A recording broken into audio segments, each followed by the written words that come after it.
Hola jóvenes, bienvenidos a una semana más de trabajo de esta unidad 2 del lenguaje y comunicación. Bueno, otra vez hacerles la invitación de la semana pasada de ponerse al corriente con sus actividades que van entregando. Quienes no me hayan entregado nada, por favor comunicarse conmigo para ver su situación. Y si saben de algunos compañeros que no tenga conocimiento para que estamos trabajando ya sobre estas materias, por favor de comentárselo y que se ponga en comunicación conmigo. Es importante porque, bueno, se les está evaluando en todo momento y al final, pues siempre les afecta. Entonces, evitemos estas situaciones y se pongan en contacto conmigo. De antemano agradezco a aquellos que siempre están al pendiente de cada una de sus entregas de manera semanal. Pero bueno, esta vez es muy breve. Vamos a ver que es un artículo de divulgación científica. Acá van a ver una pequeña descripción. Por lo contrario que parezca el nombre, el objetivo de un artículo de divulgación científica es que sea un escrito breve y conducido a un público en general. ¿Por qué? Porque queremos, o es lo que busca este artículo de divulgación, es, al ser de divulgación precisamente, es que la mayor cantidad de personas o de gente lo lea y lo entienda, ¿sí? No es un artículo especializado, porque si fuera así, pues usaría tecnicismos o usaría nombres o términos muy especializados que no cualquiera podríamos entender. Y este objetivo, bueno, pues es lo contrario, tiene que utilizar términos sencillos y accesibles al lector promedio, que quiere decir, bueno, que no tenemos todos esa preparación para entender ciertas palabras eh, rebuscadas o tecnicismos que los científicos pudieran dar por hecho que todos entendemos, ¿no? Por ejemplo, el nombre técnico de un virus o de una bacteria, pues no lo entendemos, todo lo mejor decimos gripe o gripa o COVID en lugar de su nombre científico, ¿no? A lo mismo a la hora de referirse a algún animal o alguna planta, se utiliza el nombre coloquial o común de ese animal o de la planta y no se usa el nombre científico como se haría en un artículo especializado. Entonces, si buscamos, por ejemplo, en revistas, quienes hayan tenido la oportunidad en algún puesto de revistas ver las películas, las revistas muy interesante, tú la lees, la tomas y te habla, a pesar de que son temas pues científicos o de salud o de investigación de diversos temas, bueno, pues te hablan en términos que tú puedas entender. Ese es el objetivo principal de un artículo de divulgación científica. Es un escrito breve que va dirigido a público en general. Bueno, tiene características muy particulares. Tiene que explicar todo, tiene que ser de manera clara, ¿sí? Tiene que guiarse por la lógica y debe describirse en un sentido lineal para no enredar con información al lector, ¿sí? Por lo general, se resaltan los datos importantes con viñetas, por ejemplo, eh, cifras o datos importantes. Eso lo destacamos, lo remarcamos, pueden ser en negritas o en cuadros de cajas de texto, en ilustraciones, acompañados de imagen, el texto acompañado de imagen, o en pequeñas viñetas. Entonces, para que quede muy claro cuál es la información importante, ¿no?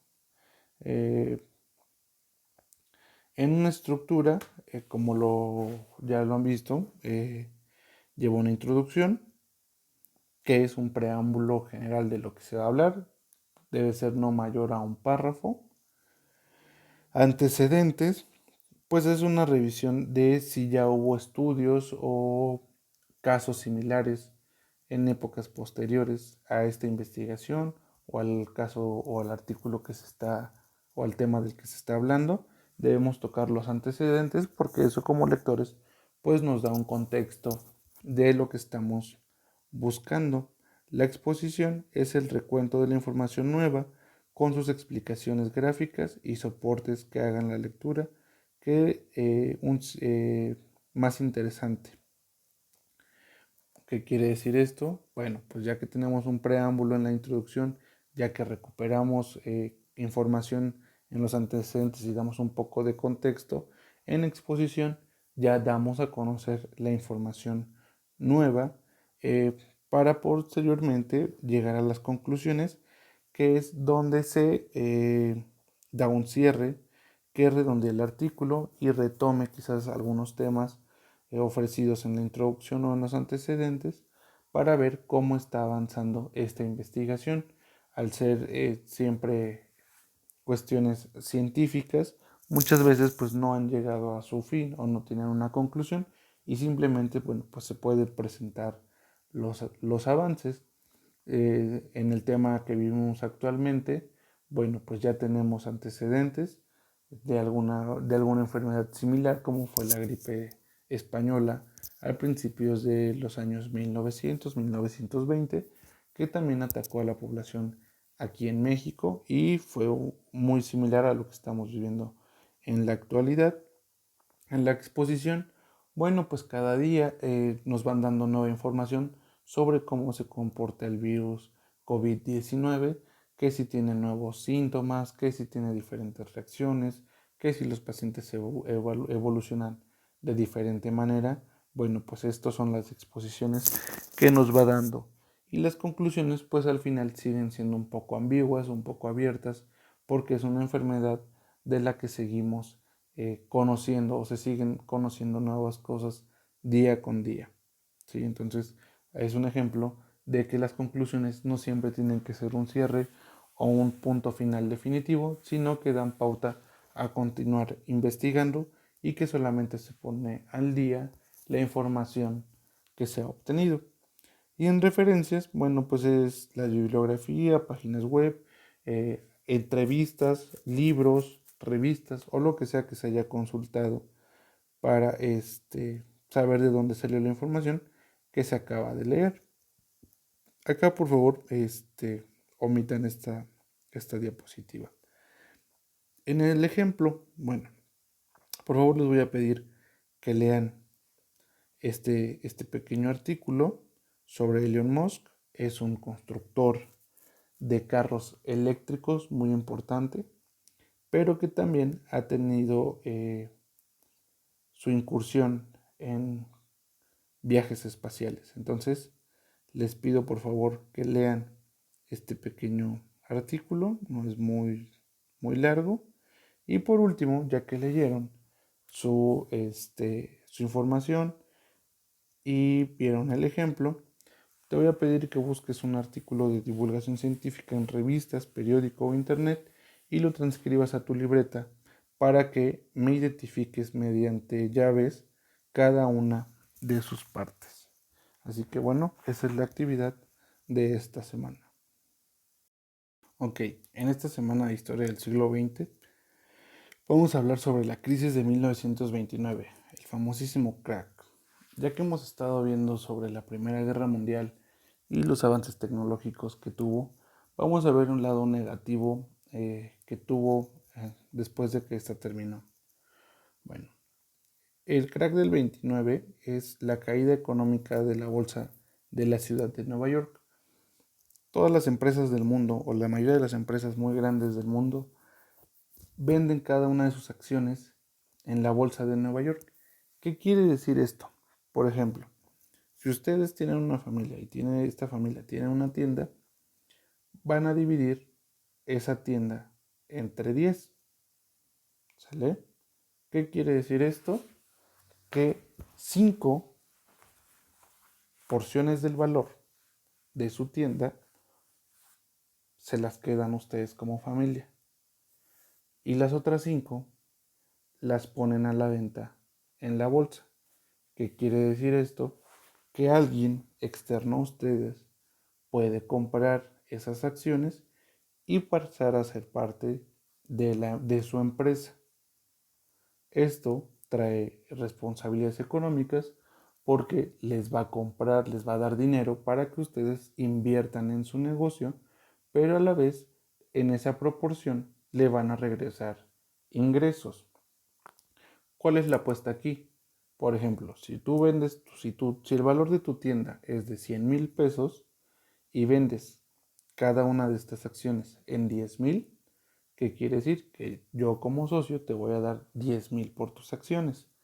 Y esos 50,000 que tú recuperes en acciones vendidas, los vas a invertir y tu tienda pasa a tener un valor mayor. Eso a lo mejor te permite inyectarle capital, a lo mejor comprar más producto o poner un sistema de reparto que haga que tus ventas incrementen. Al final del año va a haber mayor ganancia y a mí como socio me vas a dar una porción de esa ganancia año con año y yo voy a ver ahí mi beneficio. ¿Sale? Conforme la empresa va creciendo, el valor de las acciones va incrementando y es como, bueno, se maneja la bolsa, para que así lo entiendan. Bueno, pues como les decía, después de la Primera Guerra Mundial, todos los países europeos involucrados pues estaban en crisis, estaban devastados, toda su economía pues estaba muy débil, había pobreza y escasez de recursos, los jóvenes que deberían de ser la parte trabajadora, pues habían sido soldados y estaban pues con las afectaciones propias de la guerra, a lo mejor algunos mutilados o algunos incapacitados para poder trabajar. Entonces su base económica, su base trabajadora, pues no estaba en óptimas condiciones. Estados Unidos como una potencia emergente, ¿qué quiere decir esto? Pues ya, siempre Estados Unidos ha sido un país grande, importante en el mundo en cuestión económica, pues inyectaba capital, hacía préstamos a esos países para que reconstruyeran sus ciudades y pues bueno, Estados Unidos se seguía siendo más rico, las ciudades europeas empezaban a recuperarse poco a poco, pero ante el temor de, de una nueva guerra mundial, los inversionistas que proveían de recursos a la bolsa de Estados Unidos, que hacía que Estados Unidos, el país, tuviera dinero, pues por cuestiones políticas, porque bueno, ya también andaban ahí en cuestiones electorales y eso, deciden retirar sus inversiones de la bolsa y empieza a haber menor flujo de dinero de los grandes inversores y esto repercutía, bueno, pues en que las grandes empresas dejaban de contratar. ¿Qué pasó? Bueno, pues que los inversionistas que inyectaban este capital, pues hicieron que el mundo, que la bolsa se detuviera hasta terminar en una gran crisis. ¿Por qué? Porque si ya no había dinero para pagar a los empleados no tenían dinero para comprar comida, ropa, carros, casas y todo lo que se les ocurra.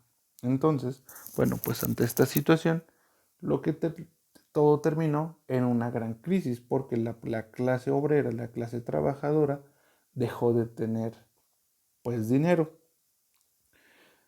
Y bueno, pues esto se extendió no solo en Estados Unidos, sino que se extendió también a los países europeos, porque bueno, sin la inyección del capital americano, tampoco ya tenían para pagar a sus obreros que estaban reconstruyendo pues esos países que habían quedado afectados después de la guerra. Fue sino hasta que llegó el presidente Roosevelt que reactiva la economía a través de un programa de obra pública. ¿Qué es la obra pública? Bueno, pues la construcción de calles, la construcción de escuelas, de hospitales, todo eso, que el dinero comienza a regresar a la clase trabajadora, que fue la más afectada durante la crisis. Para cerrar, presidente Roosevelt y su equipo tenían una estrategia. Ellos decían, voy a hacer un hoyo en esta calle que está bien. Y la clase económica, los empresarios le decían, ¿por qué vas a hacer un hoyo si la calle está bien? Y el presidente contestaba, pues para que los obreros la tapen y yo les pueda pagar para que ellos tengan dinero. Obviamente, pues eso tenía que resultar en una deuda de Estados Unidos, pero al final funcionó, ya que rescató a la clase trabajadora que estaba pues empobreciéndose. A continuación, pues les presento algunas imágenes, ¿sí? Si ustedes buscan en Google Crack de 1929, podrán ampliar la cantidad de imágenes, pero bueno, para muchos pues no significará nada porque pues la sociedad en la que vivimos también se ve afectada económicamente y pues a lo mejor conocemos a alguien que está en esta situación o que nosotros mismos pudiéramos estar en una situación económica complicada, pero pues entendamos que todo tiene que ver a partir de un capital político, de un capital económico y que las situaciones, por ejemplo, que se vivieron en el 1929, pues nos pueden estar eh, repercutiendo en nuestras propias familias en el 2020, a casi 100 años, debido a la situación que se vive ahora en el mundo, ¿no? Pues a lo mejor hay muchos trabajadores desempleados y pues es la clase obrera, los trabajadores, los que siempre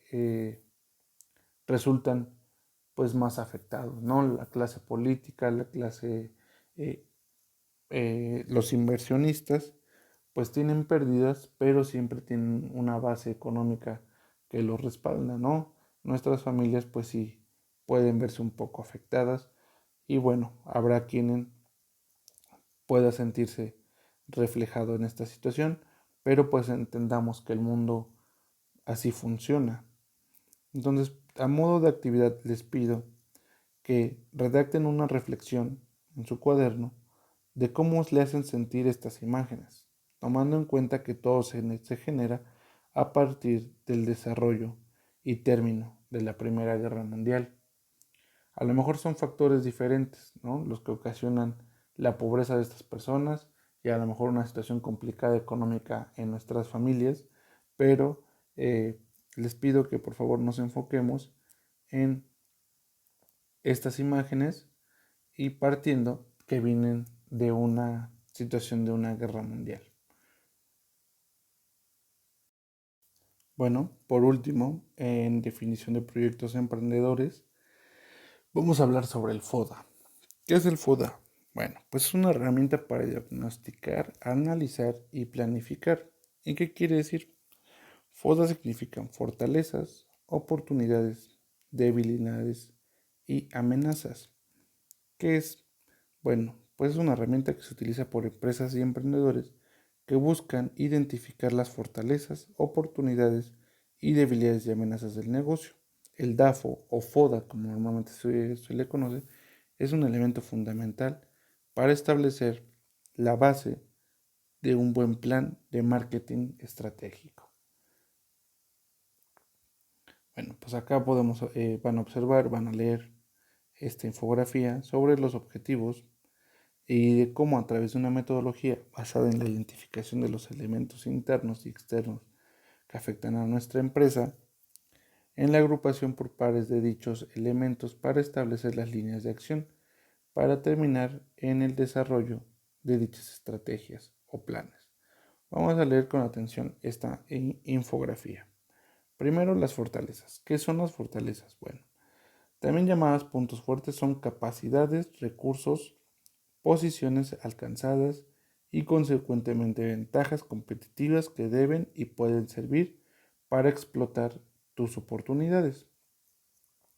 Por el contrario, bueno, pues tenemos las debilidades, que son aspectos que limitan o reducen la capacidad de desarrollo de la estrategia de la empresa, constituyen una amenaza para la organización y deben, por tanto, ser controladas y superadas. Más abajo tenemos las oportunidades. Bueno, pues estas se definen como toda fuerza del entorno que puede ser aprovechada como nuevos nichos de mercado, sectores con altos niveles de crecimiento que afectan positivamente a los objetivos de la empresa. Y las amenazas pues se definen como toda una fuerza del entorno que puede impedir la implementación de una estrategia o bien reducir su efectividad o incrementar los riesgos de la misma o los recursos que se requieren para su implementación o bien reducir los ingresos esperados o su rentabilidad. Acá tenemos una pequeña fórmula que dice, fortalezas más oportunidades son pares para el éxito. Debilidades más oportunidades son pares para adaptarnos a la situación que pudiera vivir nuestro negocio. Las fortalezas y amenazas son pares de reacción, es decir, vamos a utilizar las fortalezas que tenemos para enfrentar las amenazas que el entorno nos está proyectando que pudiéramos tener. Y las debilidades y las amenazas son pares de riesgo. ¿Okay? Entonces aquí podemos ver algunas recomendaciones para que tengamos las líneas de acción y de estrategia. Si vemos un ejemplo de un FODA, nos dice aquí, puntos fuertes son capacidades, recursos y posiciones alcanzadas. ¿Sale? ¿Qué tenemos como punto fuerte? Supongamos que tenemos un negocio, ¿no? De lo que quiera. Y nuestro negocio tiene más de 20 años. Incluso sus papás a lo mejor tenían ese negocio desde antes que ustedes nacieran. ¿Qué significa eso en cuestión de negocios? Significa experiencia, ¿sí? Esa es una posición alcanzada. Tenemos como negocio la experiencia, ¿sí? Si a lo mejor ya fuimos reconocidos por la comunidad o nuestra tienda es la mejor, bueno, vamos a explotar. Esa es nuestra fortaleza. Debilidades. Supongamos que tenemos empleados que tienen mala actitud, ¿sí? Fortalezas y debilidades son aspectos internos de la empresa, que solamente los dueños o los que la dirigen la conocen. Entonces, como debilidades, a lo mejor ya se nos fueron varios clientes porque, bueno, nuestros trabajadores o la gente que trabaja con nosotros no tienen la actitud de servicio, contestan de mala gana, no dan la información correcta, no dan los precios bien y eso hace que tengamos pérdidas en las ventas. Bueno, pues esa es una debilidad, ¿sí? Y si por el contrario, como fortaleza estamos hablando de que tenemos experiencia y calidad, bueno, pues no coincide que tengamos personal que no esté capacitado. Podemos hacer dos cosas, cambiar de personal o capacitarlo. Lo ideal es primero capacitar al personal que tengamos, darle todas las herramientas para que esa debilidad se convierta en fortaleza y ya podamos agregar a nuestras fortalezas como se llamaría como excelente atención al cliente.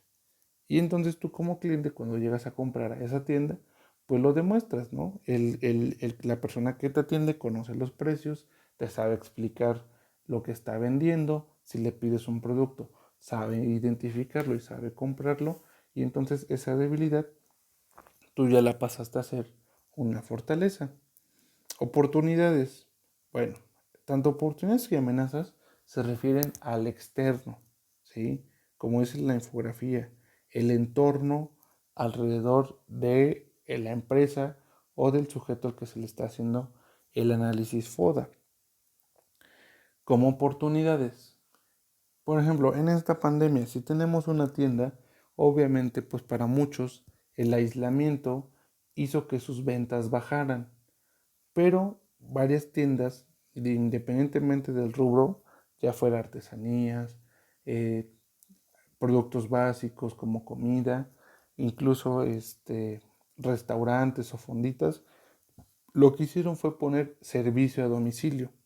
¿Qué quiere decir? Que utilizaron esta oportunidad para buscar la manera de hacer llegar su producto a el cliente. Amenazas, bueno, pues todo lo contrario, ¿no? No contábamos o nadie se esperaba que una situación como la que vivimos actualmente pues se conociera o se viniera y que tuviéramos que recurrir a otros medios para poder llegar a nuestros clientes. Es decir, aquí el entorno nos está haciendo que los mismos clientes pues no lleguen.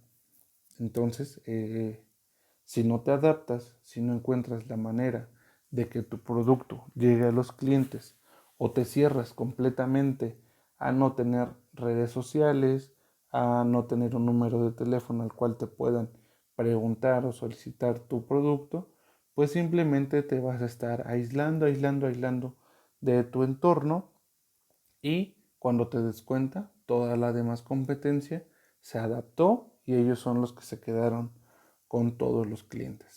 Entonces, más o menos es el ejemplo de cómo funciona un análisis FODA. Se estructura de esta manera como la vemos en un pequeño cuadro: fortalezas, debilidades, oportunidades y amenazas. Les pido por favor que lean con calma estas infografías, pero para la actividad van a elaborar un FODA de su persona y o sea, van a hacer la cuadrícula esta, ¿no? Que les mostré, y van a proponer estrategias para convertir sus debilidades en fortalezas y sus amenazas en oportunidades. Es decir, me van a hacer un cuadro donde vea yo a su análisis FODA y en la parte de abajo van a proponer esas dos estrategias: cómo van a convertir sus debilidades en fortalezas y cómo sus amenazas en oportunidades. Bueno, jóvenes, pues es todo por esta semana. Si tienen dudas pueden consultarlo sin ningún problema. Les pido y les repito que no todos me están entregando. Si saben de algún compañero que no sepa nada de lo que estamos viendo, que no tenga ni idea que estamos en clase, por favor les pido que le comenten que ya estamos en la 4ª semana de actividad y que tiene que ponerse al corriente. Entonces, que se comuniquen conmigo y yo con gusto, bueno, pues me arreglo con cada uno de ustedes para ponerlos al corriente. Al final, todos los alumnos que están inscritos serán evaluados conforme a lo que me hayan entregado. Muchas gracias.